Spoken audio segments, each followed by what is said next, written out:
because I take my job really seriously, I'll only work with a certain amount of people, because if I work with any more, not only does it mean I have less time to like relax and do the things I want to do, but it means my service that I'm offering those people is kind of compromised. Before we get into today's episode, don't forget to like, share and subscribe to the Open Doors, Open Mind YouTube channel. Don't forget to follow us on Spotify and on our other social media platforms, Instagram, Facebook and now TikTok. Links to all will be in the description below.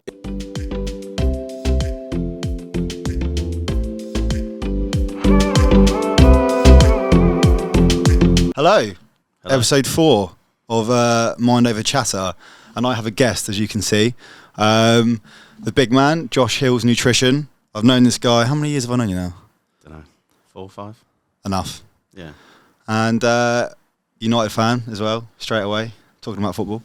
But no, me and Josh used to work in the NHS together at Broadmoor, and in the gym, in the fitness industry.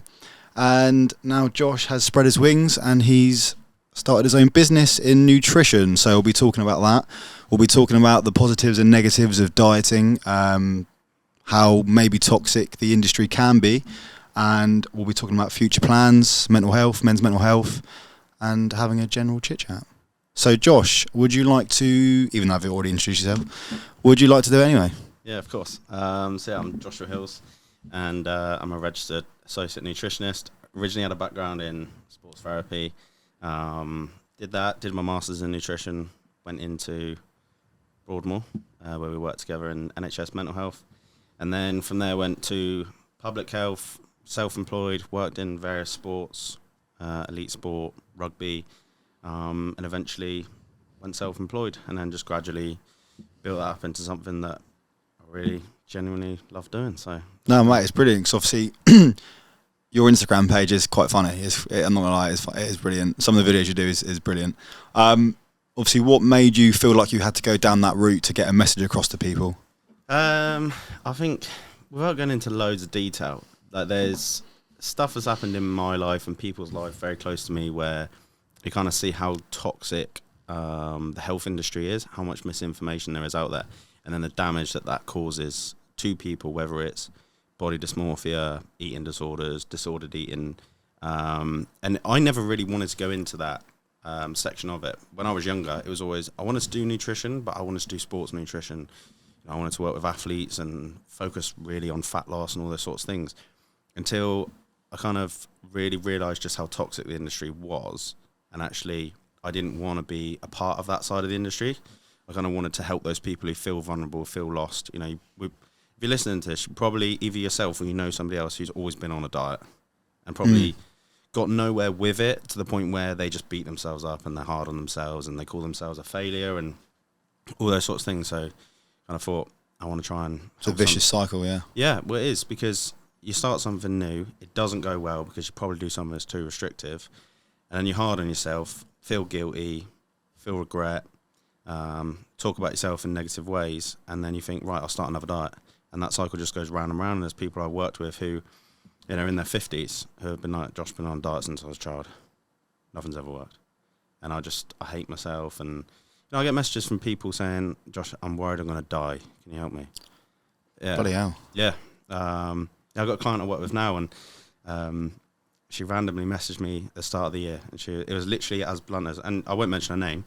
You know, if she's listening to this, she absolutely won't mind me saying this, but she literally messaged me, Josh, I need to work with you. I'm worried I'm going to die.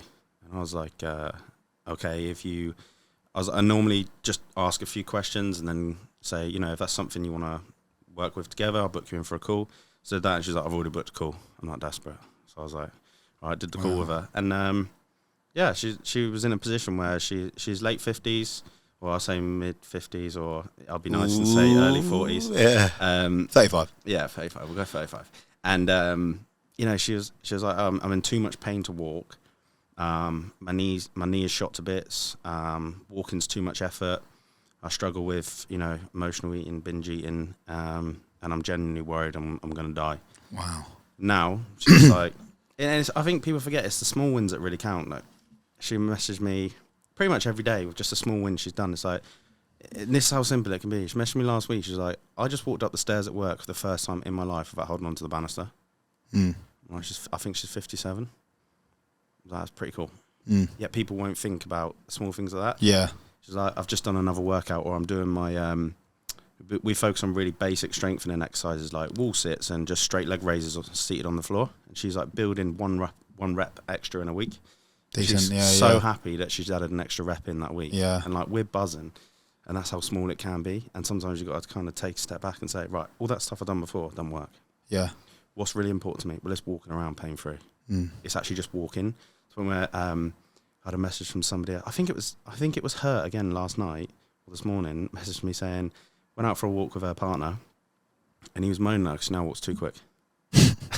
From like a few months ago, not being able to walk, literally, to now doing that. Like that's what I love doing. Like that's what life's about, isn't it? It's about feeling better in your body. And for sure, it's helping a lot of people as well. And like you said, the industry with diet and nutrition is very toxic. You see so much stuff on social media, all these influencers, influencing a lot of old bollocks, basically, of these pills or this powder that if you have 3 a day, you'll drop all this weight. Have you got an example of how toxic you've seen the industry? I'm sure you have, because of the smirk. I got one from literally the last couple of days. So over the last, I commented on a post on Instagram last week, and it was basically someone exaggerating something, and it was quite harmful advice. Not necessarily that the advice they were saying was harmful, it's how other people perceive that advice. Right. And I commented on it saying, basically I've seen so many of your posts, and what you don't realise is this is going to cause harm to people. And the amount of abuse I got, but it wasn't just abuse or criticism, it was, you're fat. Like literally, there's like over 50 times in the last few days I've been called fat. I screenshotted them all. It's big bone, yeah? Yeah. The thing is, right? It doesn't bother me at all. It bothers me in a different way, which is how it impacts other people. If someone would say that to somebody else, like one of my clients I work with, it'd absolutely destroy them. Whereas for me, it's like... Yeah, this is nothing. I'm not... I've been called worse at Broadmoor. Yeah. But that's how toxic it really is. And instead of having a conversation with you or criticising what you say and bringing in evidence, they'll just go, "You're fat. You're Greg's on legs." No, it's a great insight. That's quite funny. Greg's on legs. Yeah, that's quite funny. Honestly, it was just baffling. I was reading it. I was like, "This is crazy," because it was every single comment was just saying, "You're fat." Like to the point where people, and this is a legitimate argument that people use all the time.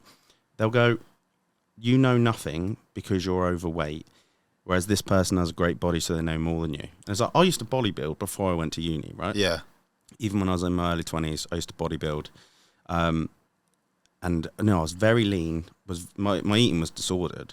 But what people are then saying is basically, I was more qualified to talk about health and nutrition because I was lean before I went and did my masters in nutrition. That's how toxic the industry is. But it's just everything. If you go on social media, I guarantee you don't go on there without seeing something to do with fat loss or a restrictive diet or an ad for a supplement that literally does nothing, and they just want to rob you of your money. It's just everywhere. And I think they prey into people's insecurities, and biggest example I can probably give is if you ask everyone what their New Year's resolution is on the 1st January, I'd probably say 3/4 of them are probably going to say something like lose weight. Yeah.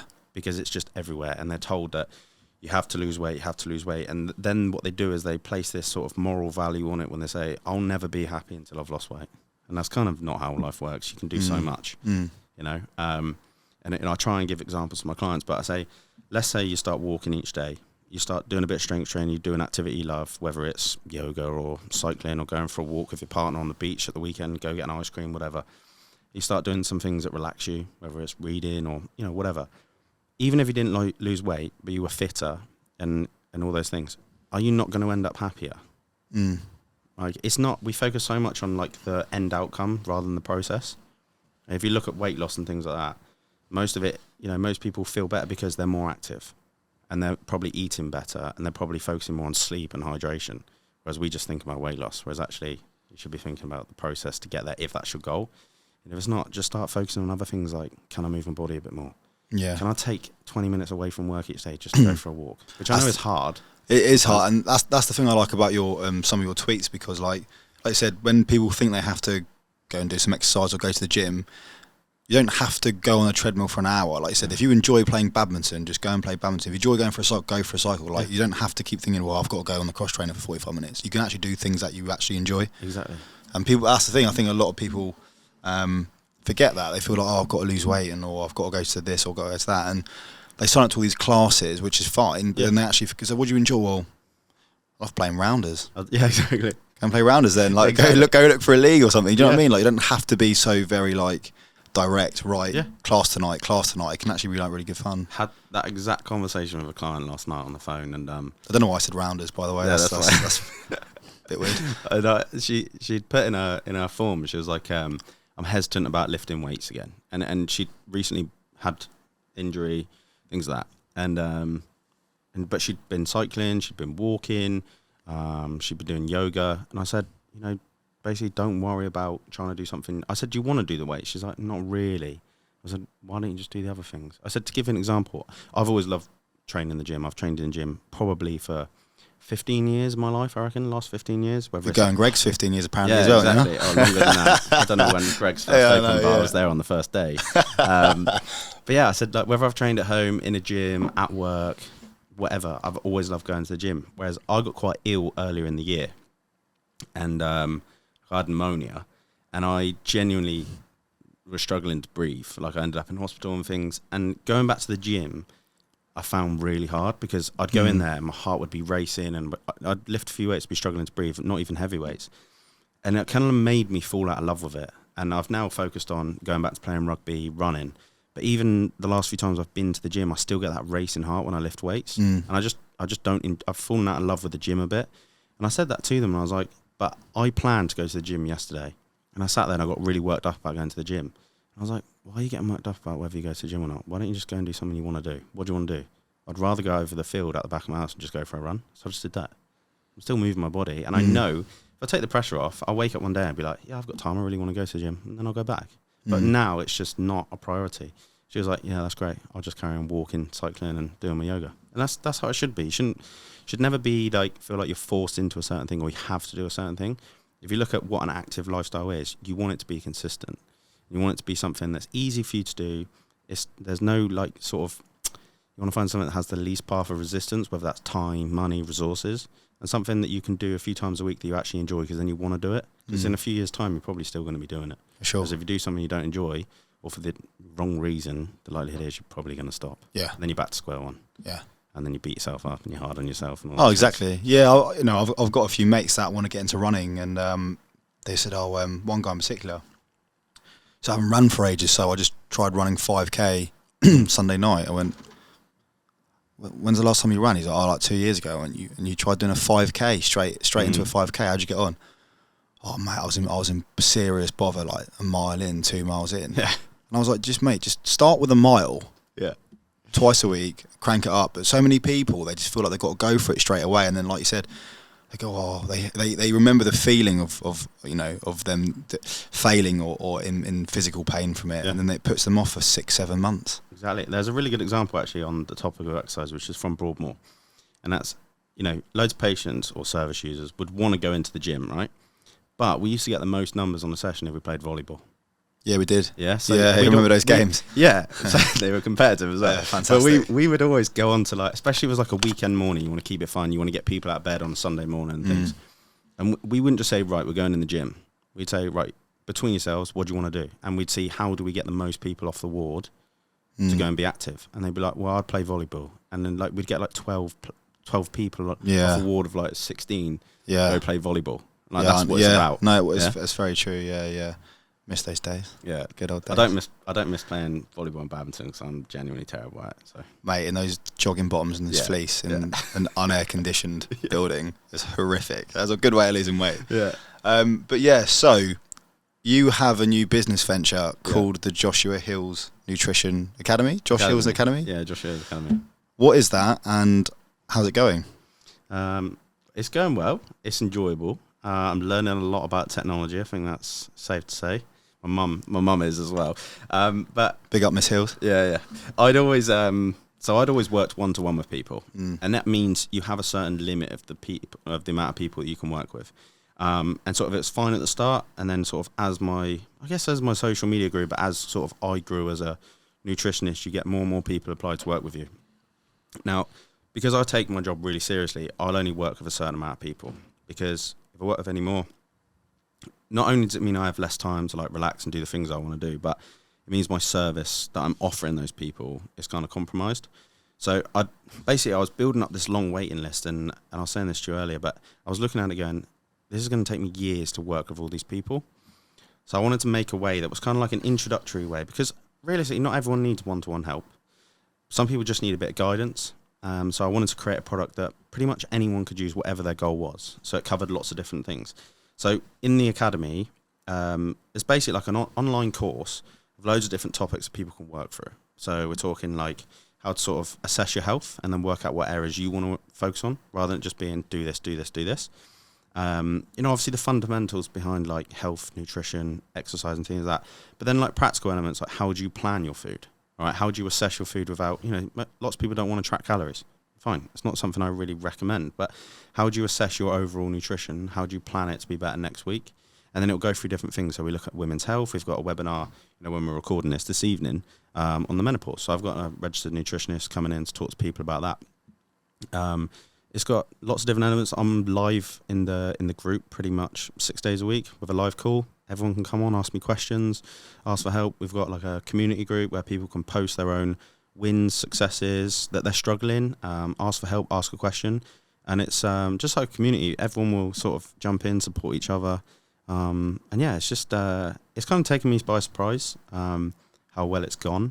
And sort of the aim is I just want to help as many people as possible. And when I was sort of designing that with like my mentor, we kind of looked at, okay, it's not about, it genuinely isn't about, can I make more money? I launched it, I haven't spent a single penny of what I made from it. I've just put it in the business account and I want to make it better, get more people in to talk about things, more resources, more videos. We've got a yoga teacher that does live and recorded yoga twice a week. And it was about, okay, if I want to help people, how do I do that? Well, I want to make it really accessible and not just make it valuable, but make it so people can afford it. So, we made it £19 a month. You can cancel any time. They're not tied in or anything. Just like a rolling thing like that. So they get as much support as they £19 a need. month. That's what 19. That's probably the price of one Starbucks coffee, isn't it? I don't know. Design, yeah. I don't go there. So expensive. Neither do I anymore. Got beef for Starbucks. Yeah. So it's been great. It's kind of like learning on the job. And someone asked me the other day, "Am I satisfied with it?" And I was like, "No," because I just want to make it better. And I think I won't. Oh, you've plenty of time, mate. Yeah, exactly. And I think you're just constantly learning. And someone will ask a question, and I'm like, "Yeah, I should probably make a video on that." So I'll go away and make a video on it. They kind of always just want to make something that the material creates itself, basically. yeah, isn't it? exactly. Yeah. And I want it to be a way to support most people. You can't support everyone, but make something so that whatever your goal, you can come in and get the right help and support. Because we've got people in there with totally different goals. Like we've got people in there from, say 20 all the way up to people in their 60s. Wow. Totally different goals, totally different stages in life, but they all support and help each other. So yeah, it's pretty awesome. Mate. Because obviously, you're very, very active on Instagram. You got a lot of followers on Facebook as well, and I don't really use it though. You should, man. Yeah, but you got a lot. You got compared it to Old Trafford, didn't you? You got weird. more people, and yeah. There's the people on there. You get some weird messages and comments. So sometimes I fall out of love with Facebook. I don't think I've looked at it in about a week. There's probably people on there messaging and think I'm ignoring them, but I'm not. I just don't. He is ignoring you. Yeah. For anyone watching. Yeah. Nice one, mate. And obviously, I'm pretty certain. Didn't you call out Stephen Marlowe? What's the drama with that? I don't really.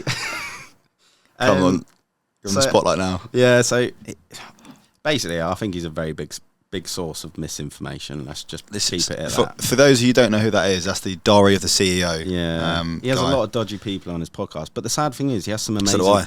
He has some amazing people on his podcast, and I actually use some of his podcasts as like resources for my clients on certain things. Some of them are amazing. That's what I find really frustrating is why put out something that's so helpful and brilliant, and then follow it up with someone who says the complete opposite. That's absolute garbage. Is that what happened? Yeah, and basically somebody said something. I'm not going to repeat it because I don't want people to go and look at it or think, I might try that. Yeah, it was just something about fasting, and increasing testosterone, which is absolute. You can't swear, don't worry. Bollocks. Yeah, there you go. And I commented on it, and some people replied, and I commented again. I wasn't actually saying anything about Stephen. I was saying something about the person on the podcast, and saying, on their profile they've also said something different. So what's the truth? And then I went to comment on it again, and I couldn't comment on it, and the post disappeared. But I could find it on my second account. So I did a post basically calling Stephen the podcast out. He blocked you. Well, apparently not. Oh. This is where... So he actually commented on my post and said, I've never blocked anyone. I said, it's funny because I can't find the post anymore, but I can on my other account. And when people were sending me the post, it was just saying post not available. So I don't know. Maybe he didn't, but one of his team maybe did. So Definitely did. yeah, maybe trying to avoid a lawsuit. Well, let's just say I couldn't That's what find it it. is, yeah. Maybe, so Yeah. yeah, Fair. bizarre. But he actually commented on my post. So pretty cool. about a few hours after it went up, and I didn't tag him. So Oh. I don't know. He must search his own name or something. Yeah. So yeah. Probably does. Yeah. Nice one, man. Obviously, like, I'm sure, like, obviously, talking about, like, other influencers and people on Instagram, like, there is a lot of crap that you see, like, a lot of crap. Is there anyone you can think of that it's just, that you've had maybe a bit of beef with over sort of I used to, dieting? Because you love it. You get stuck in. yeah, I used to do it a lot, and then the thing is, it just drains you because it's kind of like the whole thing the other day when people just calling me fat and stuff. It's like I don't care what I look like, and I kind of wish everybody else felt that way. Yeah. I'm fit, I'm healthy, I play sport, I run, I cycle. Like last year, I cycled like 350 miles in like 3 days. So I think I'm quite fit. Fair and play. healthy. Yeah. You know, I feel fit and healthy. That's the most important thing. There's so much, and the thing is, I used to call it out. I used to enjoy it.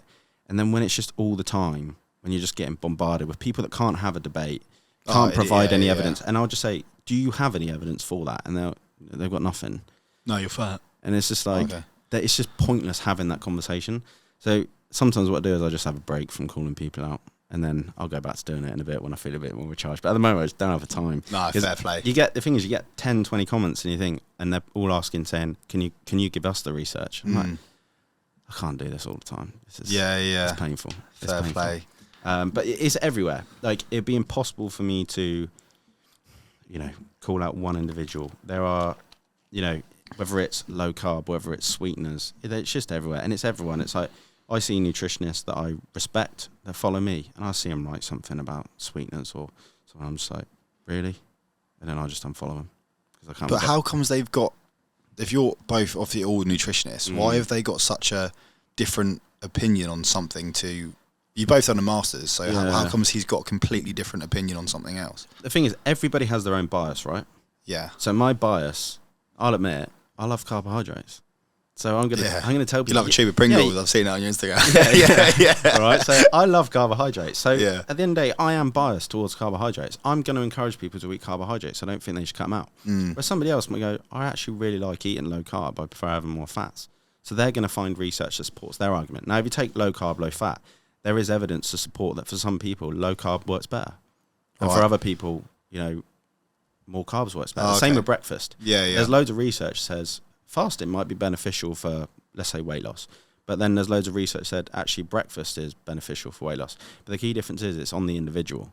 But if you experience a certain thing and you feel it works for you, you're more inclined to spread that message. And that's what kind of gets lost. And, I think we all have to be open and say we all have our own biases.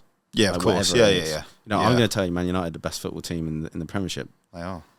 Statistically, they are. Logically, at the moment, they're probably not, but I'm still going to say it. Yeah. Because I'm biased towards Sporting Man United. Yeah, it's Might true. not, but currently they're not, but in terms of... I'm on about currently. They are. Okay. I didn't want to say it. But Yeah. So that's just how it is. And I think people forget, sometimes there's no right answer, and you'll always be able to find research to support a certain argument. So they might, we call it cherry picking, they might cherry pick a few studies and say, look, these studies show this. It's like, yeah, but there's 1,000 here that show the complete opposite. Yeah. So you've got two different outcomes, but actually some people just forget that we should look at everything, and they'll just use those 5 to support their argument. Because they might make more money by using that approach. For sure. So, yeah. And unfortunately, everyone wants to make money, and it's rife on social media. A lot of people in this industry know that people are desperate to feel healthier, lose weight. So they will prey on people's insecurities. They'll prey on people that are vulnerable and tell them that they have the secret. And so people will then say, well, I've tried this and I've tried this for years, and he's saying it doesn't work, so he must be right. And then this thing he's offering that's different, he's selling it. Okay, he's right about all those things not working for me, so I'll try this. And then they make lots of money. Unfortunately, that's how it is. Yeah. I mean, yeah, that is. But I just feel like I know a lot of people that would go on. Like, what do you say about this? I know a lot of people that go, oh, well, I'm on this diet at the moment. You go, okay, then you go, what's the diet? well, I don't eat Monday, Tuesday at all. I just Yeah. drink water. Yeah. I go, right. And then they go, well, and then I'll only eat before midday on the Wednesday. And it's just so complex and just Yeah. like, what? Why? Mm. Like, what? Like, surely it's just, like I said, I had a good friend of mine, Luke Randall, was a personal trainer. I said, surely you just train hard or train well, train, you know, enough and have a balanced diet and maybe create a calorie deficit to lose weight. I feel people overcomplicate diets and then they give up after like 10 days. Yeah. Like, I don't, what is the most simple advice you can give anyone that are just like chopping and changing diets? My honest best advice is, and I'm not saying this will necessarily give you loads of weight loss, but what I genuinely encourage people to do is have a look at your lifestyle, your food, your activity levels. What is stopping you currently from getting to where you want to get? All right. And then just analyze that and make 1 or 2 goals, really simple things you can do each day. So if you're looking at your activity and your lifestyle and saying, well, I work an office job, I commute to work and back every day, that's another 2 hours, and then I get in, I have dinner, I sit on the sofa, watch Netflix, go to bed. The best thing you can do for anything is to get moving. So can you just focus on 20-minute walk at your lunch break? Or something like that, really simple, and just focus on that for a few weeks until you make that, you know, something that's consistent. Because if you get a month down the line, you're like, I've walked 20 minutes every day. Isn't that a huge difference to your lifestyle and your activity levels, and probably going to hugely benefit your health? But it's so simple. And you've not changed anything nutrition-wise. And I think people think, because I'm a nutritionist, my advice is all about nutrition. When I start with a client, most of my advice is, cool, let's just not even change anything food-related for now. Let's just focus on the most important things. Are you sleeping? Drinking enough water? Are you moving your body? Most of the time, it's like, I'm not moving my body, or I move my body very little. I go, right, cool. Don't worry about changing food for now. Let's just get you moving. And we might look at food in terms of, we're not going to change anything, but let's have a look at your food. So I normally get people to keep like a food diary for a week and they send it to me and I have a look through it. And I don't go, right, take this out. I go, cool. I think the best thing and most simple thing you can do right now is just focus on adding this in each day. So, you know, your porridge you have for breakfast, just add some raspberries to it. You do that? Oh, no, I don't like raspberries. All right, what fruit do you like that you would have on your porridge? Banana? Cool, add that. And then you get a week or 2 down the line, it's like they've walked every day and they've added a piece of fruit in every day. But then because they've started adding fruit in, they start feeling, oh, that's positive, I'll add a bit more in. And then without even doing anything, they've just added more fruit in, they start walking each day. And it is as simple as that. And then you get to the end of those couple of weeks and you're like, cool, does that feel consistent? Does it feel easy? And they're like, yeah, fine. Right, what else do you want to focus on now? I don't necessarily tell people what to do. I go, what do you want to focus on? And they'll go, I need help to do this. And I might go, I want to do some strength training. Cool, let's start at home, some body weight stuff, or let's do yoga. Or they might go, you know, I'm feeling a bit hungry at these times. Cool, let's have a look at, you know, what you're eating before. Can we add a bit more protein or fibre here? Let's see how that goes. All right, Josh, I'm feeling more full up in the afternoon. I'm not coming home from work, binging and going through the cupboards because I'm starving. And then naturally that helps improve their food over time as well. And we just do little things like that. And then it doesn't feel like a big chore. And it's not like, oh, I've got 20 things I need to do. It's like, Yeah. I just have I mean, one. what's that old saying? You can't eat an elephant in one sitting. I've never heard it. You're but not? no. Okay, there we go then. Yeah, So yeah, it's just, I just like looking at small sort of micro things because you start adding in a couple of them each week, and within a month or 2, you've got a completely different lifestyle. Yeah. You know, your diet looks completely different. That's very good. I like that, yeah. So yeah, I always think the simple tweaks and changes work. But I would say there are instances and certain people who may need something quite sudden and dramatic. But it's probably a smaller portion of the population than what people realise. And I think most people go too hard, too quick. They really struggle, and then they go, okay, I failed again. Back to square one. Find something else. So yeah. Right, obviously we spoke a lot about your clients. I want to speak about you. Like, Right. have you over your time, have you ever suffered with like a sort of like eating disorder, or have you suffered with any sort of like depression or anxiety or anything like that? I wouldn't say I've never suffered with an eating disorder. I've definitely suffered with disordered eating. So what's the difference like? So, I mean, an eating disorder is very severe. Like, I think most people probably know if they have an eating disorder. I think disordered eating is kind of what most people don't understand.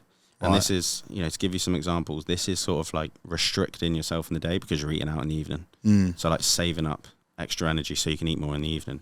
Maybe you go out for a meal, the next day you get up and you do some cardio to burn off the calories. You know, that's very disordered. Cutting out certain food groups, over-analysing food labels and calories, going out for dinner and saying, right, what's the lowest calorie thing on the menu? Right, I'll pick that.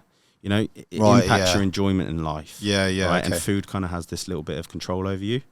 and we kind of might like overanalyze the nutrition element of food, and we forget that actually food is so much more than just energy and nutrients. It's comfort, it's enjoyment, it's social, it's cultural.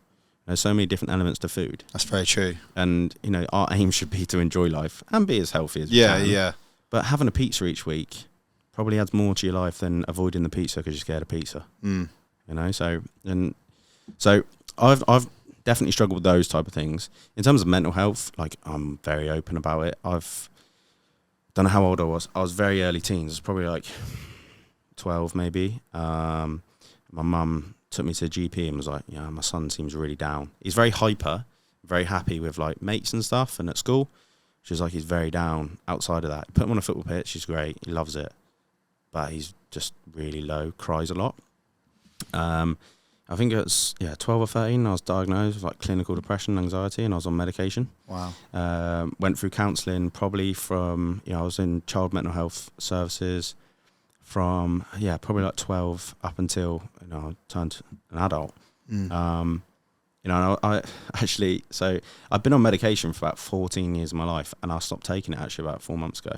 Really? Yeah. I tried to come off it many times. There was.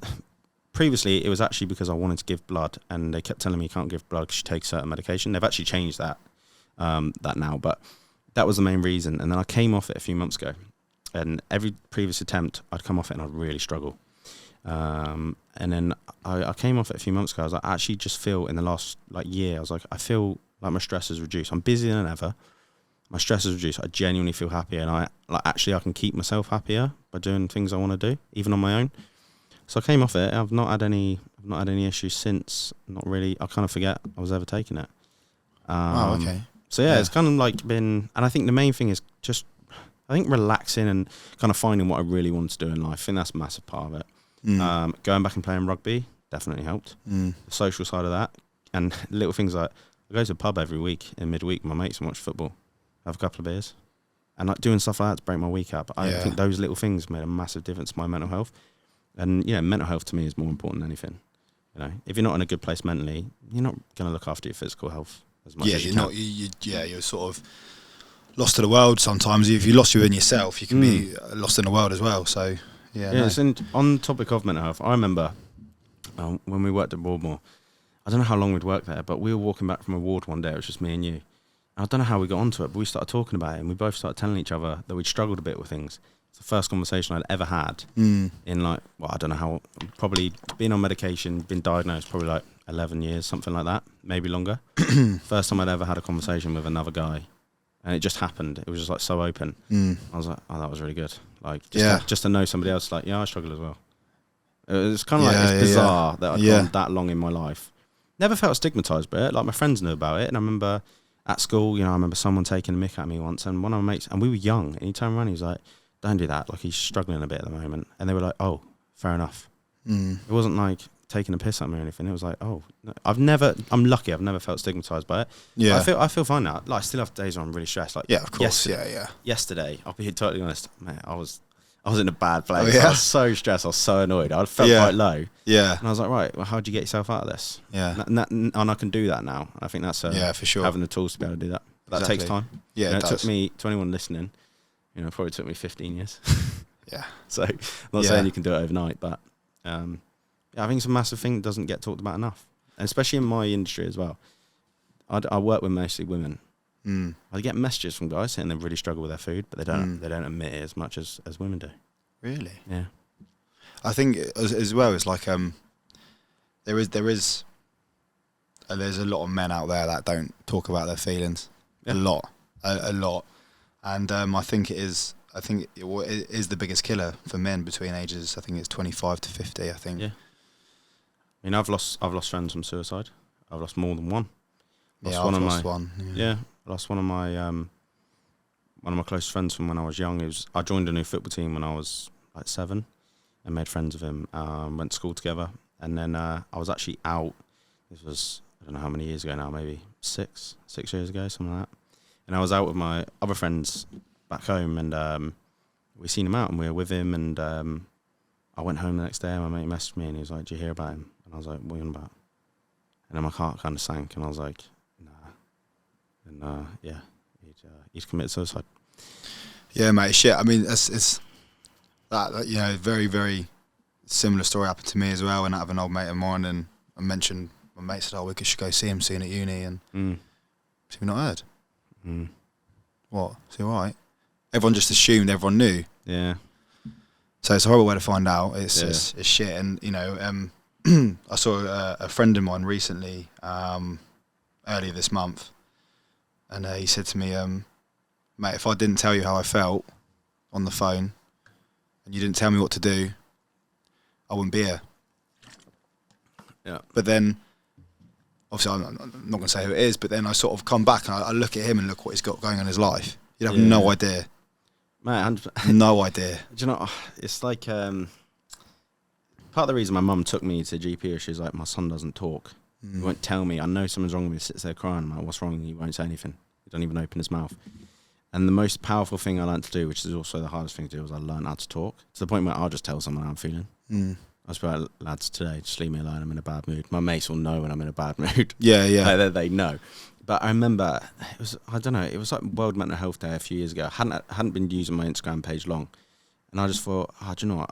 Let's just help some people. Or just show people that I struggle as well, because I'd probably never publicly admit it. And I was like, I struggle with mental health. I was like, I've lost friends to suicide. I was like, I don't want anyone to experience the same.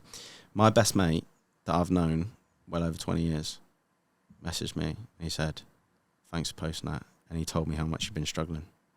We speak every day. I never knew. Yeah. It takes that one bit of bravery, doesn't it, to inspire others to stand up and speak. So we need to do more of it, mate. Yeah, definitely. And I'm sure you will across platforms. And it's better now.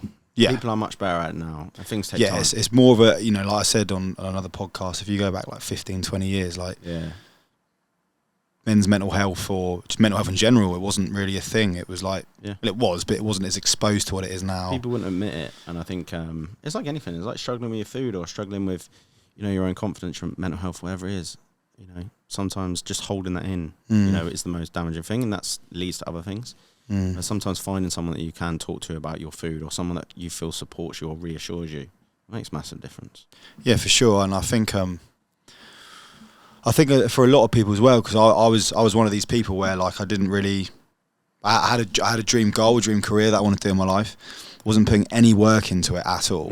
Wasn't doing anything, and then every day I was waking up just not liking what I was doing with my life, because I was like, well, I was visualising it every day, and then I wasn't working towards it, and then because I wasn't getting any closer, I was becoming depressed, and I didn't like my life.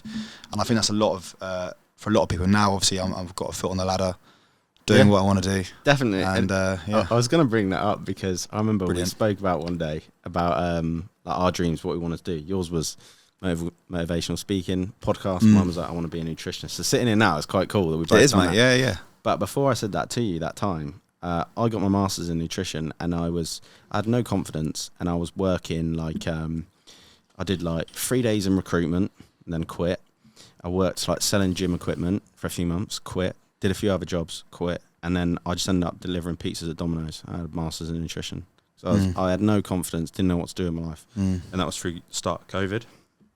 And then I think Broadmoor really gave me the confidence to go and do something, because I think with that job, there's loads of things I didn't like, but the thing it did do was showed me how much simple things like a bit of activity can make the most clinically depressed. Yeah, massively. And that's what really highlighted the whole subject of mental health and how much people struggle. But a little walk around the garden outside, they might chat your ear off.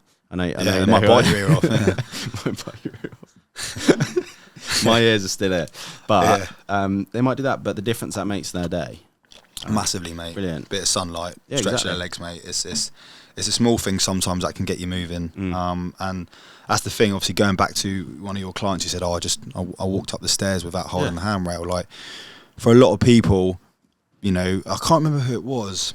I really can't remember, but he said he had a friend who wanted to get into stand-up comedy. Yeah. And he was quite a funny guy, naturally funny guy. And he was just sort of sat there going, well, I really want to be a comedian. But again, he wasn't really doing anything to sort of get closer to that dream. And he become very withdrawn from people and very depressed, and he didn't like his life. And it was very much like my situation. And this guy, I really can't remember his name, but he said, go home and just write a few jokes. Yeah. That's all you got to do. Yeah. And then when you feel like you've written a few jokes, FaceTime me. Yeah. And I'll give you my honest opinion. That's all you have to do. So true, Jack. That's all you have to do is just write a couple of jokes down Yeah. that you've thought of, or 5 minutes of material. Yeah. What are you risking? Yeah. What are you risking? And as a friend, I'll tell you if that's funny or not. Yeah. It's the same. That's all you got to do. Same as what I did. You know, I was there literally delivering pizzas 6 days a week, working like 50, 60 hours doing that. And I would come home and I'd message my family or some of my close friends or family friends. And I'd say, you know, if you want some advice on nutrition or health or anything, let me know. And I'd FaceTime some of them. I'd help them. I had a few football players I'd worked with in the past. They're like, Josh, can you give me a hand with this? I've joined a new team. We don't have the facilities we used to have. So I'd do that. And then I started setting up my page and just giving out free advice. And that's how it started. And I ran my page for like 2 years, giving out free advice before I even took on a client. Yeah. It took a while, but it really built up my confidence. And Yeah. you just got to start putting, because I think the reason most people don't start is because they compare themselves to the people that have been doing it for 20 years. For a long time. So a comedian, Yeah. you're probably comparing yourself to whoever, Kevin Hart, Joe Rogan, I don't know. Yeah. Same with me. I had like idols in the health industry and they were doing what I wanted to do. And I was like, well, they're already doing it. I'm never going What's to the get point? there. Yeah, exactly. yeah. And that's what kind of was holding me back. For so I had to sure. go and find, okay, do it for free and see how much you love it. And I loved it. I bet you any money at Domino's, you'd open their box and go, oh, fuck, it's a margarita. Add some peppers in your pocket and some olives, whacked on and close the box down. I'd just be there eating the pizza. That's it. No, but that's all it is. It's just for anyone who has some sort of dream or goal and you're scared to do it, find something as small as just writing a few jokes down, because there's no risk in it. There really isn't any risk in it. And you start to, you know, that whole there was that controversy with everyone has the same 24 hours in a day, right? I'm not going to say that because everyone has different lives, okay? Some people work 14, 15 hours a day. Some people work 5 hours a day. Everyone has different lives, okay? And everyone has different opportunities to find gaps to work on something they want to do. If you honestly only have 15 minutes spare a day because you work so hard and you look after a loved one or look after family and you don't have the life of someone else who's spending 8 hours to try and achieve their dream, if you have 15 minutes before you go to bed every night and you want to do something, you learn something or study something or you visualize something you really want to do for the rest of your life, in that 15 minutes, research something, read something, because trust me, your situation will not last forever. And if you build that 15 minutes up every night before you go to bed at the end of the year, you've got all that knowledge. Trust you've got all that knowledge. And when your situation does change and you're no longer working a job you hate, you're no longer looking after your family member, you're no longer tied down with something, you're going to feel completely unshackled. And then that's it. And then that's when you start to move. So trust me, if you have 10, 15, 20 minutes before bed, just start reading, start moving, and trust me, your situation changes. Agreed. Yeah, agreed. That's how I fell in love with nutrition. Yeah. So I was originally doing sports therapy and I'd sit there in bed till way too late, I have to admit. Mm. But I'd just be there reading nutrition papers. I wasn't even reading the degree Nothing, I yeah. was studying. Yeah. I was like, yeah, I really want to go do this. Mm. And that's genuinely how that started. Mm. Genuinely. I'd always thought about doing it when I was younger. But then I started working at a professional football club on a placement year. And I was like, yeah, I do want to go into this. I'll leave nutrition for a bit. And then I just started reading more about nutrition in my spare time. And I was like, nah, this is cool. This is interesting. And that did come. Literally, I remember just sitting there at uni on my phone in bed till 1 o'clock in the morning. I don't do this. Like, it's not good advice. But I'd just be reading like nutrition papers. I'd be on Twitter and I'd follow the people, you know, in the industry. Just reaching out. They'd tweet a paper saying new research on this. I'd just sit there and read it. Yeah. That's how it started for me. So Yeah. I completely agree with what you say. That's it. It's 10, 15 minutes a night or a day just to read something. That's all it is. Just read something. Buy a book online. You can probably find it free online. Yeah, and with podcasts now as well. Oh yeah, Like 100%. I mean, we're two Man United fans, so our opinion we never wrong. We're never really wrong, are we? So, exactly. but yeah, that's all it takes. So one more question. Mm. And I always like to end on a nice clanger. All right. Not really a clanger, but if you were to sort of walk in your old sort of childhood bedroom and you saw yourself sat there, Mm. you were 10 years old, what advice would you give him for life today? See, mine's really personal. I know what I'd do. I'd say look deeper at the loved ones around you and look at what they're struggling with. Can you do something to help? Because that's why I've ended up doing nutrition, basically. But because I was young and naive, I didn't quite understand. But it was there in front of my eyes all the time. and I wish I'd started sooner. That's my biggest regret. Not that I nothing to do with what I do now. It's just I wish I'd started sooner. And I wish I was able to help people that I love sooner. And you can say, well, that's not your job, Josh. That's not your role. Like, you can do whatever you want. But that helped me find a passion. Realizing that people I love are really struggling with this thing. I want to go help. But I didn't realize it till I was in my 20s. So if someone had come in and said when I was 16, 17, 18 and said, look at this and look at it more, look at it deeper.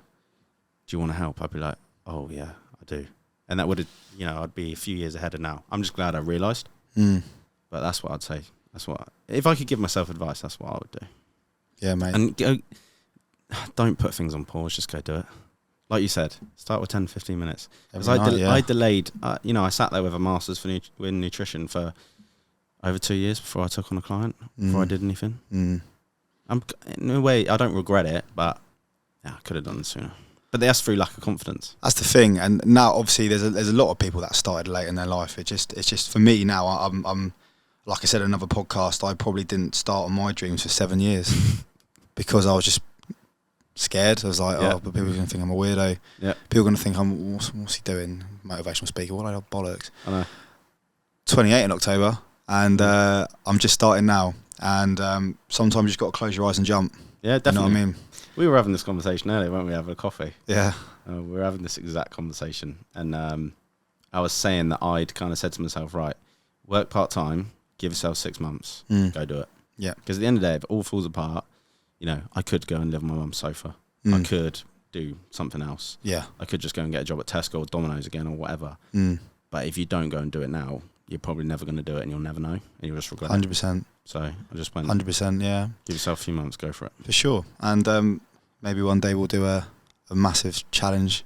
Or start a Man United podcast. Oh, I feel like we'd be here for all week, mate. I mean, but yeah, maybe in the future, mate, when academy's booming, and this podcast has got bigger because we've got some really exciting plans coming up with. Hopefully some big companies. I don't know if I've said anything. I haven't said a spoiler. You know what I say. I've told you earlier, but you know what I say. I won't say. But maybe in the future, mate, we can do. I'm planning to do 100 miles next year. Run 100 miles. You're more than welcome to join. I won't be running. I'm doing 10 miles in 2 months, and that's the furthest I'll have ever ran before. We'll see how that goes first. Like I say to everyone, small things, small steps first. You're banging into your cycling, though, aren't you? I was. I'm still going to do some more cycling. Yeah. But I've been trying to get fit, do my run, and get back to playing rugby first. And I've still got my bike set up in my office, and I do jump on it every now and then. But yeah, I want a little road bike. But you got a road bike, haven't you? Yeah. They're quite expensive, aren't they? Yeah, although just have a look second hand. Yeah. I got mine. It was basically brand new, never been used. I picked it up for less than half of what it was brand new. So really? A couple of years old. Yeah. It's not bad at all. Loads of people buy it. There's probably someone watching this who's bought a really expensive bike, never uses it. I'll buy it. My brother's like this. Oh, spent a lot of money on a bike, didn't you? Doesn't use it. He's looking at you right in that camera as well. He'll go out and stare at him. You wait. Yeah, mate. No, honestly, like I said, mate, absolute pleasure. It's lovely to see you again. And for those who are listening that might want Josh's help in the future, where will they find you? Because obviously we'll tag you in the podcast as well. Easiest place to find me: Instagram, Joshua Hills Nutrition. And come say hello. Drop me a message. I'll reply. You can. I'm on Facebook as well, but I'd say I probably won't reply as quick on there. Yeah, you don't like. I'm going to go outside and check my Facebook and reply to messages. Yeah, you're probably going to get a little hate. Yeah. And Josh actually told me before the podcast that he's given 50% off for Man United fans on his academy as well. So I'm not even joking. But Josh, mate, honestly, absolute pleasure. And like I said, mate, when the Joshua Hills Academy is booming, and you have been invited to go on the Diary of a CEO one day. I'm joking now. We'll welcome you back to the podcast, mate. We'll definitely have you on again. And, mate, top guy, mate. Thank you very much. Thanks very much for having me, Jack. All right, mate.